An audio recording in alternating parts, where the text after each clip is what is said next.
This is the Successful Archi Students Podcast, episode 23. So you're an Archi student. You're smart, you're creative, and heck, you're ready to take on the world with your crazy designs. Before you get to that point, however, you need to build up the habits and the knowledge and the skills of a successful architect. And what most students don't realize is that you don't learn these things over time. Rather, you learn these things through experience and deliberate practice outside of your university education. My name's Kyle, I'm an Archi student just like you, and I'm committed to being successful, no matter what it will take. And I'm hoping you're ready to take that journey with me as you listen to the Successful Archi Student Podcast.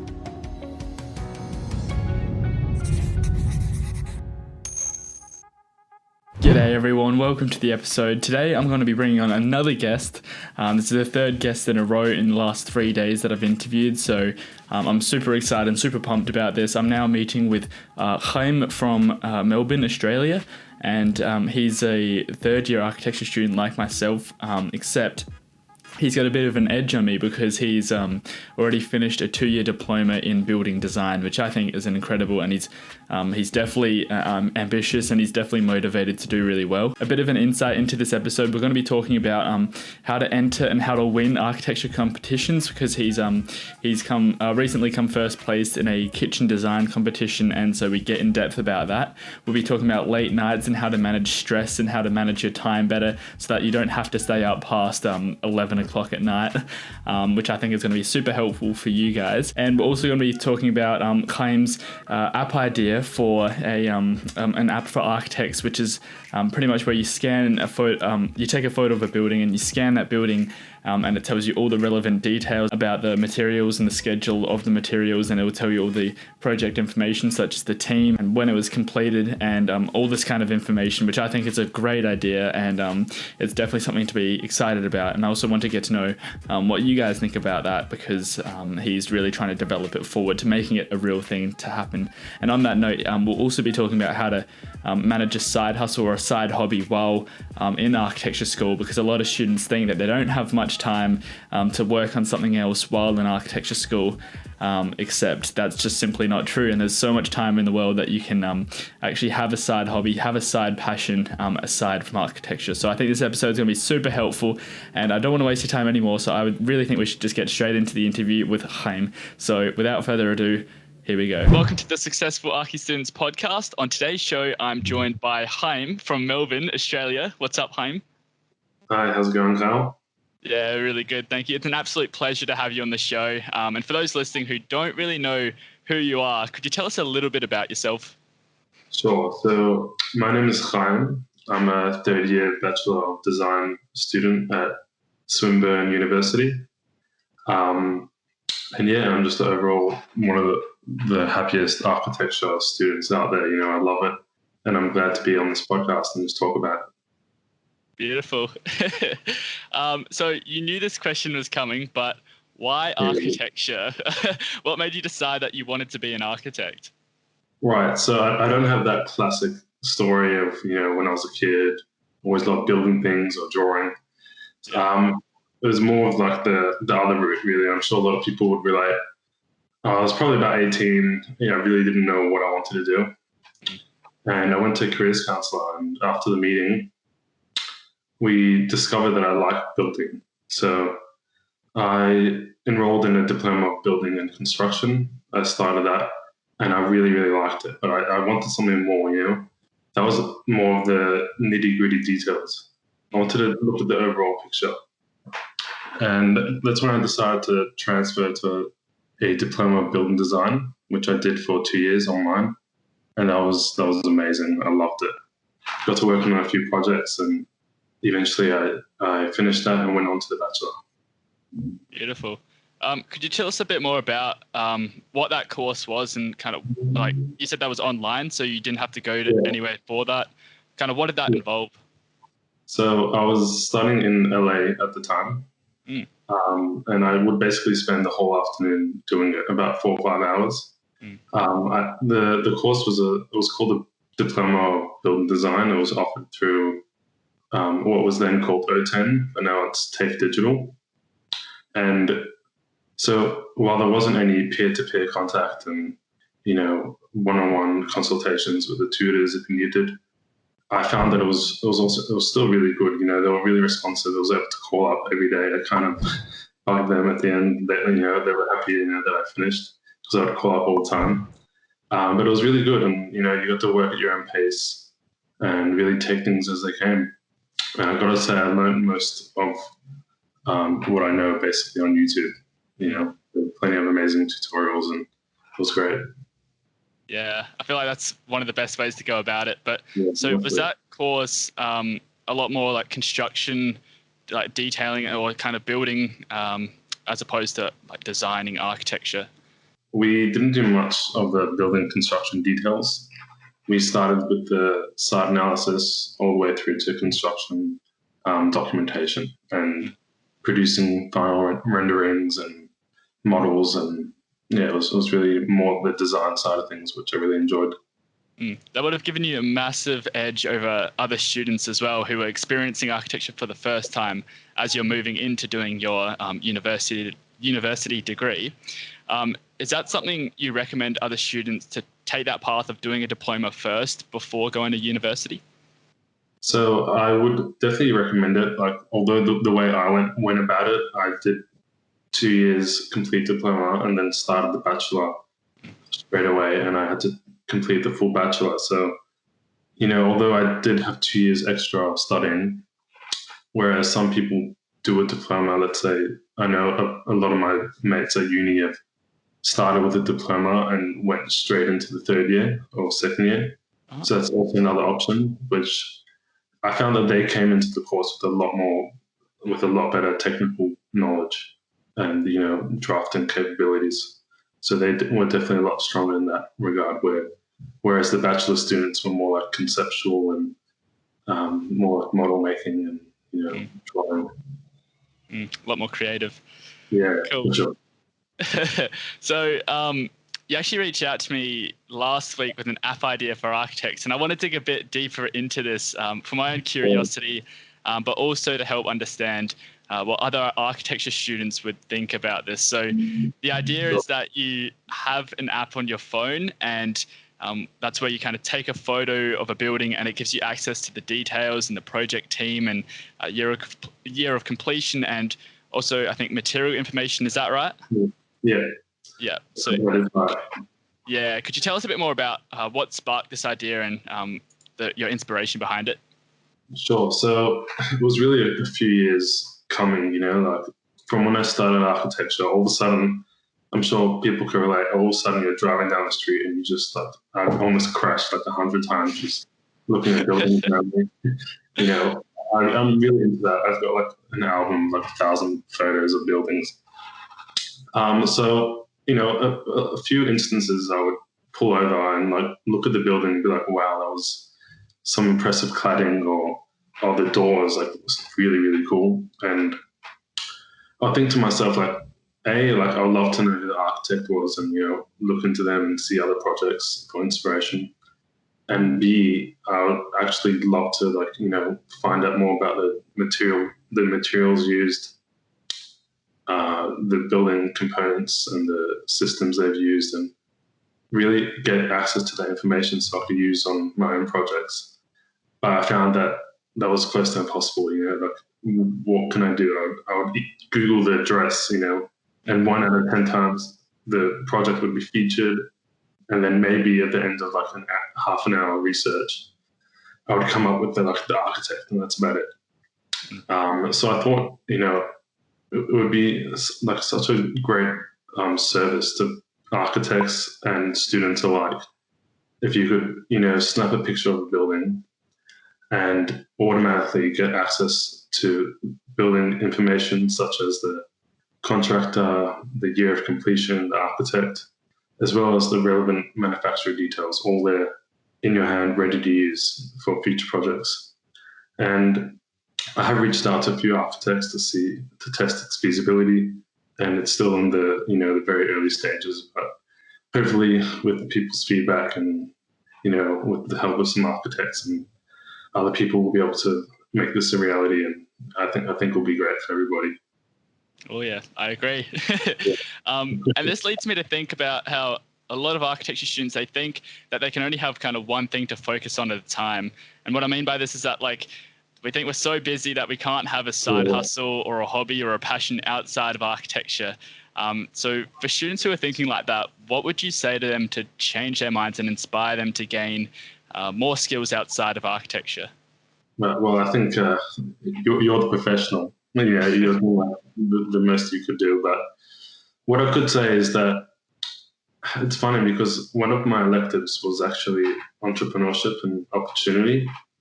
And I would definitely recommend that as an elective because I found from when I started that unit till now, my mind has been working differently. You know, if I got one thing out of that unit, it's just turning like the problems that you had to like, oh, I wish somebody would do something about it, to like maybe I could do something about it. And I find that even just thinking like that could get you really far in life, and you could, you know, create some amazing products. That takes me back to like when I was reading Rich Dad Poor Dad. I don't know if you've read that book. I just ordered it actually yesterday. Yeah, such a good book. But it says in it, I think it's like a question. No, a statement closes the mind and the question opens it, and like it allows you to keep going. So yeah, exactly. I think that's relating to what you're saying there, which is just if you think you can do something about it, then you know you can, because it's like you're open to that. Who else would do it if not you? Exactly. And because it's the same idea, I guess, with like getting a part-time job or like an architecture firm, or starting your own business, or gaining skills that are going to make you more valuable as an architect.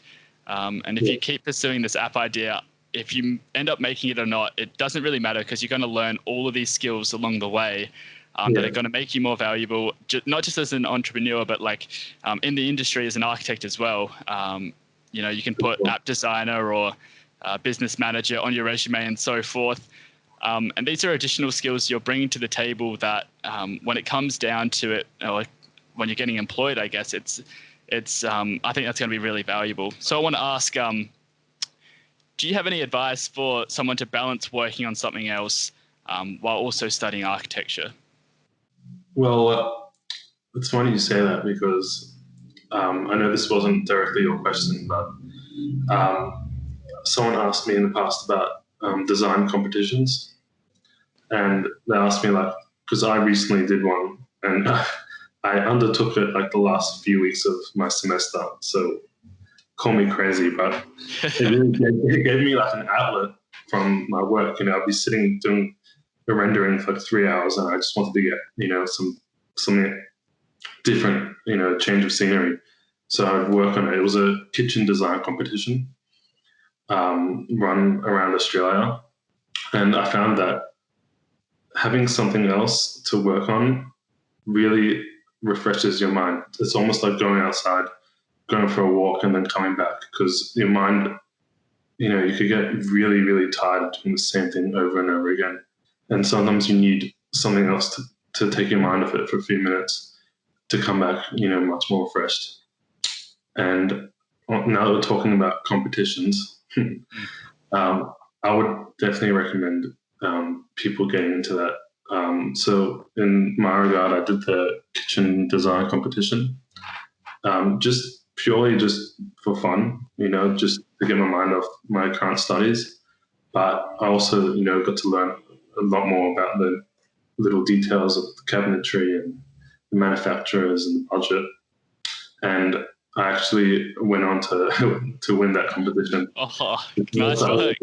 Yeah, I honestly didn't like plan on doing it. I just did it for my own development. But when he called me, he's like, oh, I want to let you know, because there are a few winners. He's like, I want to let you know that you're a winner. And I was like, cool. Like, I thought I came like 5th or 6th. So I was like, cool. And then at the end of the phone call, I was like, wait, one more thing. Do you mind if I ask like where I came? And he was like, oh, we won. And I was like, oh, sweet. So the kitchen's actually getting built right now. So it's going to be really cool. So I would definitely recommend it to anyone looking to do something else with their time as well. Wow. You have to send me 3 photos or something of that, and then I'll put it on the screen for this, because that's really cool. Yeah, I will send some through.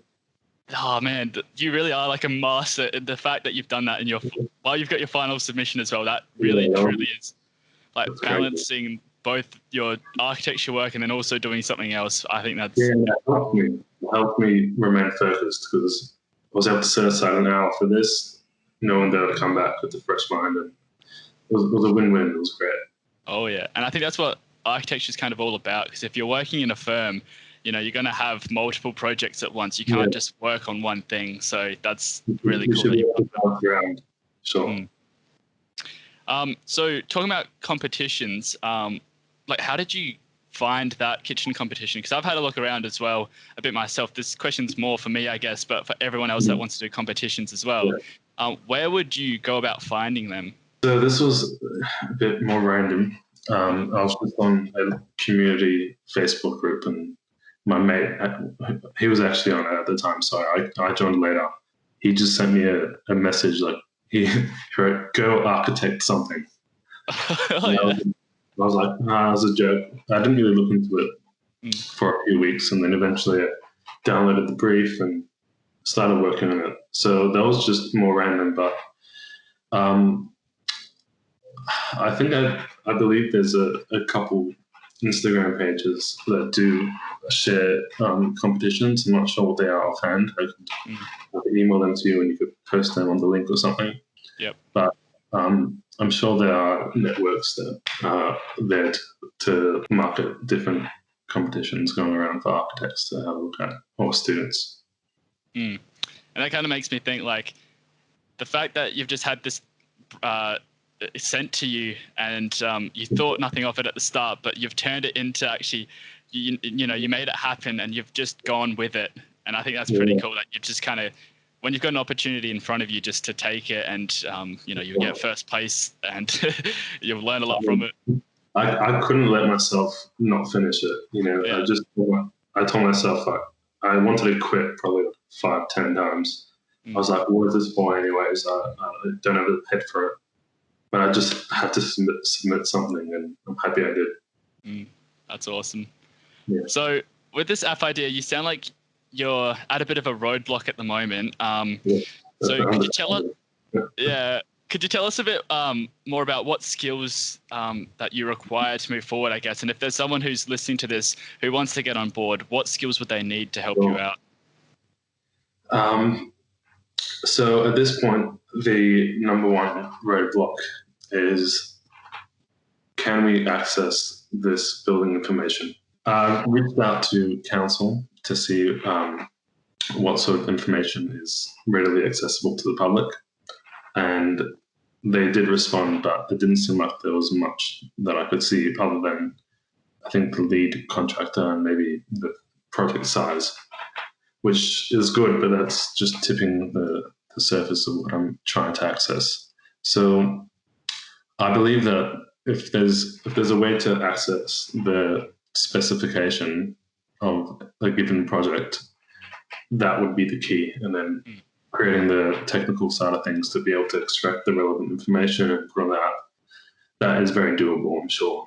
But that's the main roadblock, is accessing the building information. And I'm meeting with an architect tomorrow, and I'm going to speak to him and see what's possible or what's not possible, and we'll see what happens. But if there's somebody out there that may be able to shed some light on this, we would be more than happy to hear what you have to say and potentially partner up if that is the case.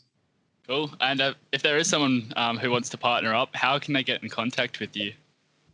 Sure. So you could contact me by email, which is I could maybe put that in the link or something. I'll put it on the screen. Yep. Right there. And yeah, that'd be great. I'd love to hear from anyone who might have something to say about it, or even just some feedback. Or I'd love to know if people would actually want to use such a service. Beautiful. Out of curiosity, who is the architect that you're meeting with? Is it a Melbourne-based architect? Yeah. So about 6 months ago, I took this initiative to reach out to several architecture firms and see if I could meet with one of the architects. I just pulled up wrote up a list of like 10 questions, and I thought it would be really great not only to make the connection but to hear from a practicing architect. And I met with I think it was 12 altogether. Wow. Varying from small firms to really large firms. And I wish I would have compiled all the data I got and created like a booklet, because I got such good information, not just for me, but for anyone, any student out there. Questions to do with how to go about getting a job. Onto more personal questions as to why they, started architecture, how they got to the current role. So one of the was actually, I think, the first architect that I met with. I decided to reach out to him again and see if he'll be willing to meet with me again and talk about this app. And he was really accommodating. So I'm going to have a meeting with him tomorrow and hopefully a couple more in the next few weeks to see if it's possible. That's awesome. And I think that's kind of something that a lot of students get caught up with. They all think that architects are these kind of busy people that have no time and they don't want to help younger people. But from what I've experienced, and I'm sure you have too, you've kind of realized that architects they love helping, people like you and I and architecture students in general. So to go out and actually just meet with them and ask them questions and just get your name out there, it's just such a great idea. I would definitely recommend it. All it takes is one phone call or one email to a firm that you're interested in, or a local firm, and I'd say 90% of the time they'd be more than happy to meet with you and have a chat. So it was great. I would definitely recommend it. And a tip for doing that, if anyone's listening, just buy them a coffee or a lunch or something. They'd be over the moon with joy. Yeah, I bought so many copies. It was great. Love that. Yeah. Oh, that's great. Okay, so I want to move on from that. I want to talk about kind of how you've progressed over the past years, because having that experience doing a diploma first would have given you a massive head start over other students in your first years of architecture school. So, however, you would have still come across challenges and you would have made mistakes. Is there anything that you wish you would have known when starting from the start again, say for a high school student who's looking to be an architect? What advice would you have for them? Interesting question. What advice would I have for a high school student? I would say just never give up when you're overwhelmed. You're gonna get deadlines, and there's gonna be times where you feel like you won't be able to make it, and it's impossible. But if you keep persevering and working through it, you're gonna make it through, and you'll make it to the end. Even though I'm not at the end yet, but I just found that a few days before deadlines, I'm like stressing out. I don't know what to do, but you just have to sit down and crunch through it and submit what you can. You'll get there eventually. Love that. And kind of leads me on. I want to talk about late nights, because that's quite a meme, I guess, that's developed, which is that architecture students don't sleep. And you're quite far into your architecture journey now. And you would have experienced the sleepless nights and long days. So do you have any methods you do to avoid staying up all night, or to better manage your time so that you aren't stressed? Yeah, so funnily enough, I haven't actually had an all-nighter yet. I'm breaking the myth. Yeah, I was going to say, do you think that's a bit of a misconception? Because I haven't either. I think it is. I mean, have you had all-nighters? No, right. I'm usually in bed by 11, 12 by the latest. Yeah, I'm in bed by like 7 p.m. Yeah. I think it's a misconception. People get scared almost when they hear that stuff long hours. But I have to admit, like when I do come home, I'd probably be on my computer from like 6, 7 p.m. to like 11. So like a good 3, 4, 5 hours tops. But I never had to do all-nighters. So I haven't had to deal with that idea yet, but what I did find with my limited hours at a computer is that, as I said earlier, when you bounce around between different projects that you're working on, because you would typically be working on, you might be doing physical modeling for this unit while you're doing rendering for the other one. I found that when it almost becomes like stale, Like if you're sitting in front of your computer for 2 hours trying to get this render in, it'll be nice to, move on, put your laptop away, get the model out, work on that for a couple hours, and just bounce around between all your different tasks. That will keep everything fresh and going. Yeah, I agree. I think the point that you made, that you've never never had a all-nighter, or you're always in bed by 11 or whatever, that kind of proves that you're good at managing your time and balancing these things. So I think that's pretty cool. Yeah. All right, so we are almost running out of time, so I've got a couple of shorter questions for you, just sort of like a fire round. So if you have one, what's your favorite architecture book? Favorite architecture book would, it's a good one. I have quite a few. I just bought the book 101 Things I Didn't Learn. I just saw you posted it. Yeah, I just got that one.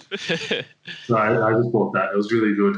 I knew a lot of the information just because I've been studying it now for a few years, but it's probably the most concise book that you could take on the go, and it pretty much covers everything from A to Z, all bite-sized and easy to digest. So I definitely recommend that.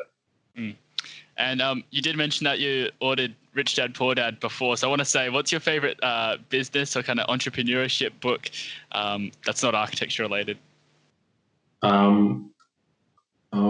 I'd have to say the KPI, the key person of influence. I forgot who the author was, but I read that and listened to the audiobook, and it was really good for my self-development. I haven't read that one, but I'll check it out. Yeah, listen to it. Cool. So who's your favorite architect? Well, international, like Starchitect, or like just in general? Either or. Well, on a local level, I love Joe Adsett. He's based in Brisbane. I love his designs. And on a more global level, I would have to say Zaha Hadid. I wouldn't particularly design like that, but I really do appreciate it. And I think it's amazing, the buildings coming out of it. Cool. And so what's your favorite building then? I forgot what it's called. That's cool. If you think of it, send me an image of it or something, and then I'll add it in. Cool. All right. So what are your hobbies outside of architecture? So I love playing soccer. That's the best thing to get my mind off anything. I love my music. I love exercising. I'd say those three things are main things, my main hobbies. Beautiful. And lastly, where can someone find out more about you? Say, are you on Instagram or Facebook or any of this? LinkedIn? Yeah, I am on all of those. Okay, beautiful. So you could put my Instagram link or LinkedIn link. I'd love to connect with like-minded architects or architecture students. And you could for sure find me on all those social media platforms. Beautiful. I'll add them all in. Cool. So finally, is there anything else that you want to mention or feel that I've left out before I leave you today? I think it's also good to, one last thing is to know your weaknesses in regards to architecture, but more importantly to know your strengths, because I personally, I can't draw, at all. I can't even draw a stick figure, but I try not to focus on that. And, you build your own way of doing things and your own method of designing, and whatever works for you is the best thing to do. Don't think that what somebody else is doing is the only way to do it. If you find that you're not so good at something, find another way to do it, and you'll be fine. Completely agree with that. That's awesome, man. All right. So I just want to say a massive thank you, Chaim. It's for lending us your time. I myself appreciate it tremendously, and I'm sure that the community of successful Archi student will as well. It's been an absolute honor having you as a guest, and I'm sure I'll have you back on again in the future. So thank you very much. All right. Thank you, Carl.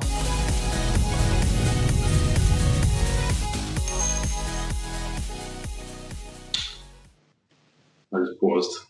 That's fine. You start from wherever. What was it saying? The skills you need. You contacted someone.